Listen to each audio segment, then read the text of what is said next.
Gaming advocacy group Stop Killing Games and Does It Play have both endorsed an ongoing Dutch class action lawsuit against Sony, hopefully raising awareness and participation in one of the only tools we have to fight against an all-digital future. Welcome to Inside Games Daily, the only game news channel brave enough to hope that PlayStation has to pay back some of the money it's suckered out of its gamers. Yeah, and it's always just some, isn't it? Any kind of result like this, it ends up being a fraction of all the money they make along the way. And the wheels of justice turn very slowly, and they're just making bank the whole time. So, like all good writers, all we can do is sit back and spitefully hope they suffer the consequences as we cheer from the sidelines. So, hey, speaking of spiteful writers, Brian, tell us what's going on with this story here. All right, so let's talk about these two groups, Stop Killing Games and Does It Play.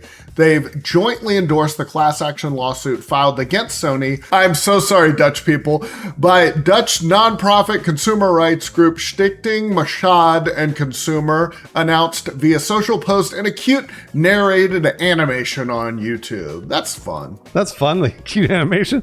The issue at the core of this lawsuit is the same we've reported on very many times here on Inside Games, that digital games on PlayStation cost, on average, 47% more than their physical counterparts. The original lawsuit, which was filed back in February 2025, calls this the Sony tax, which I think is a pretty good term for it.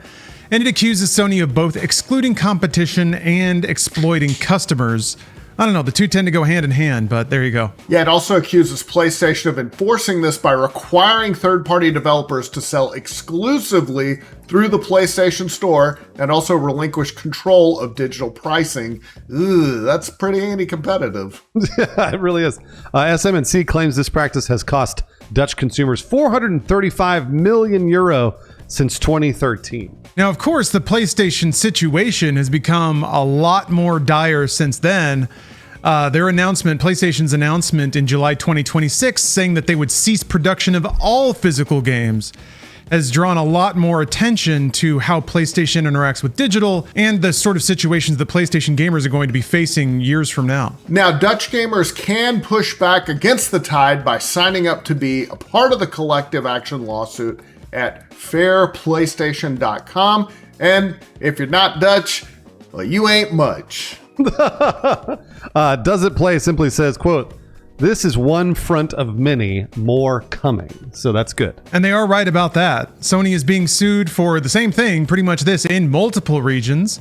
There is a class action lawsuit in the UK that's been going on for a while. It's headquartered at PlayStationUOUs.co.uk. That's not quite as catchy as Fair PlayStation, but it still works. Yeah, we need to get Count Binface on this.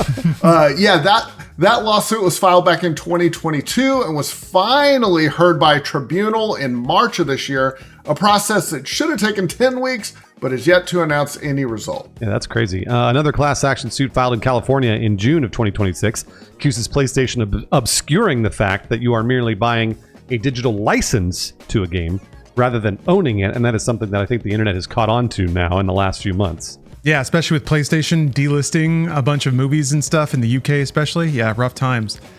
Just to give you some idea of how long this stuff takes, Sony's actually close to settling an antitrust suit in California.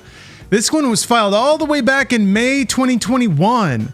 To give you some idea of just how slowly the wheels of justice can grind these days. I always feel like that's very intentional by companies too, just to try to wait you out. But the one that was settled involved a $7.85 million payout in PlayStation Network credits, of course, not real money, to PlayStation customers who bought games for which there used to be game-specific vouchers sold at retailers. Oh, interesting. Sony banned the sale of these vouchers, driving traffic exclusively to their digital store where prices were higher. Hey, well, weird. That's weird that they're driving traffic to their digital store and they've been doing it for years.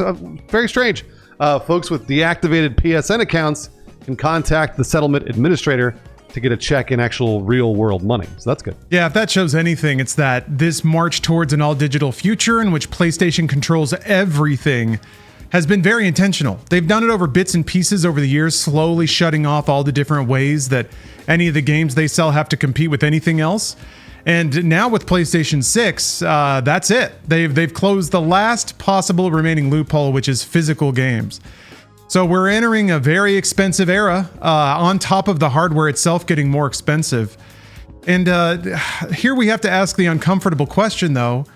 Is any of this going to matter? And I don't want to be cynical, because I love this sort of thing. I like collective action. I like advocacy. I like education.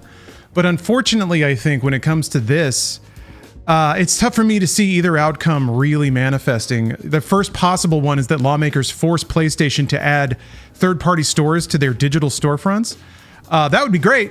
I even remember there was a weird time a million years ago when PlayStation 3 not only had other OS support for Linux and shit like that, they were about to add Steam with the orange box. They had the overlay and everything. You could sign in.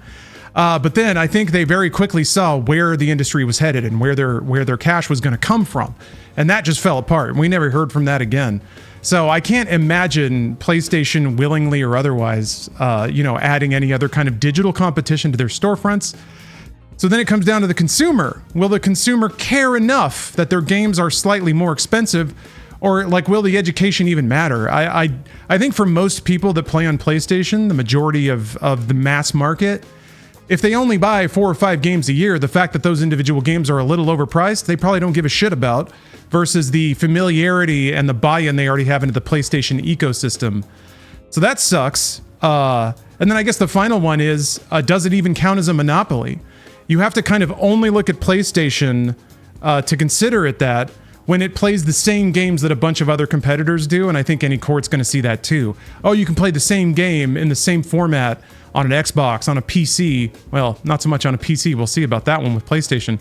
But yeah, it's going to be very difficult, and I think any lawyer is going to have to present some very skewed arguments to make it sound like PlayStation has a full monopoly on all games. And I think we saw that with a couple of other lawsuits. They had to make very weird arguments that only looked at the PlayStation ecosystem as the sum total of games, which it just isn't. Back to your point, Lawrence, about will customers care? I guess that's sort of our job, right? To sort of tell them. We're generally preaching to the choir here. We know you guys watching are enthusiasts. You probably know a lot about video games and know a lot about the industry. So hopefully you will tell your friends about all this stuff that PlayStation is doing, and then that will affect their bottom line. That's our goal here, is to sort of educate you, and you can then make the informed decision on whether or not you want to participate in that. Because truly, I was saying this years ago, I've been saying this for a long time now, that Sony's been nickel and diming hard, and now they are going very hard. And I saw this trend a long time ago, and I didn't think that they would break it, and they haven't. They've only made it worse. So I hope that you are now taking into account what they are doing to you, because they are eliminating any other way for you to buy PlayStation games. And no other platform is really doing that. Sony is definitely the one that's trying to do, like going out of their way now, to do it to you. So just be aware. I think I'm going to take a little bit of a devil's advocate approach that maybe all of this in total might have an effect.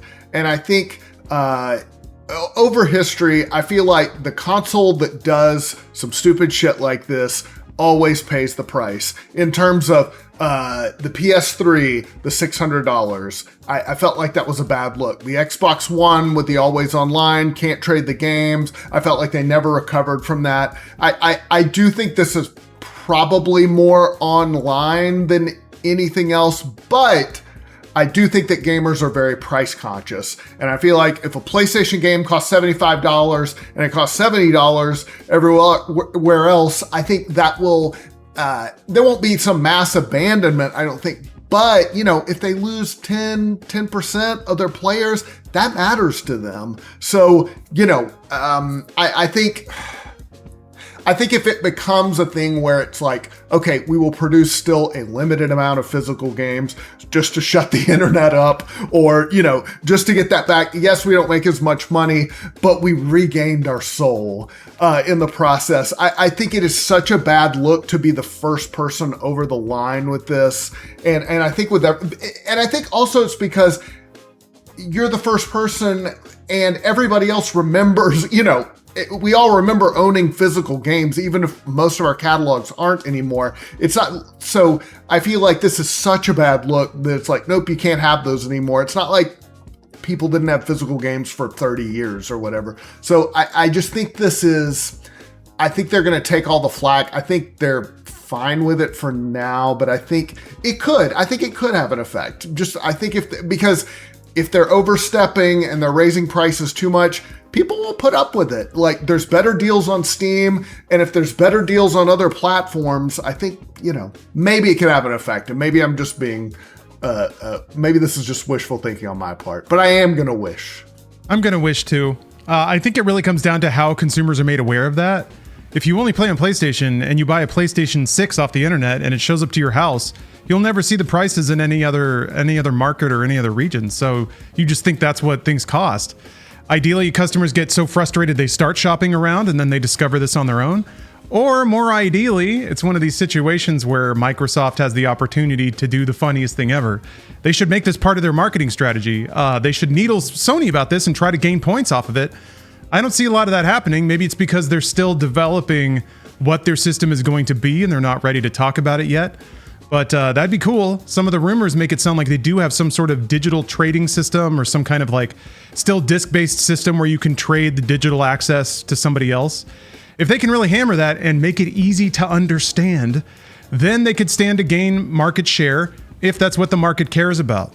What's going to be really disappointing is if they do that and then everyone buys PlayStation anyway. Well, then people have made their choice and they're willing to overpay for the same thing, and a lot of people do that every day. Lawrence, you hit the nail on the head. That's what I was just about to say. I was excited because Xbox has the opportunity now. They can actually make something that people want.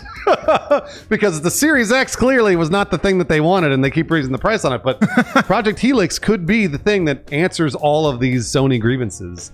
And that would be really fun to see the competition sort of flare up again versus all of us having to figure out how to buy a PlayStation 6 on StockX. So I don't want to do that again.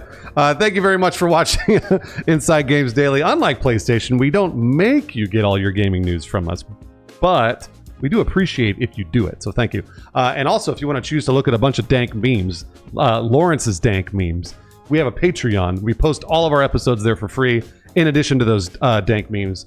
So go over there, check it out. And also, you could throw a couple bucks our way and support us making more news on the Patreon as well.